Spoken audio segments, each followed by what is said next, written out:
आणि उद्धव ठाकरेंनी आजच्या पत्रकार परिषदेमध्ये पंतप्रधान नरेंद्र मोदी आणि राज्याचे उपमुख्यमंत्री देवेंद्र फडणवीस यांच्यावर टीका केली आहे। शिवराज सिंग यांच्याप्रमाणे उद्या नरेंद्र मोदी यांनाही बदललं जाऊ शकतं असं वक्तव्य उद्धव ठाकरेंनी केलं।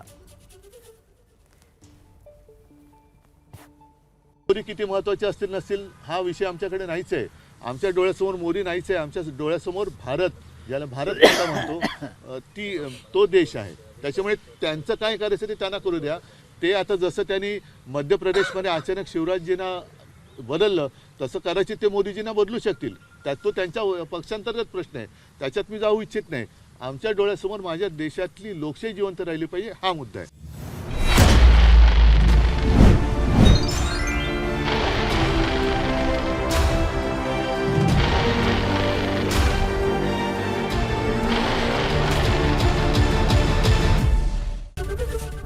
एबीपी माझा, उघडा डोळे बघा नीट।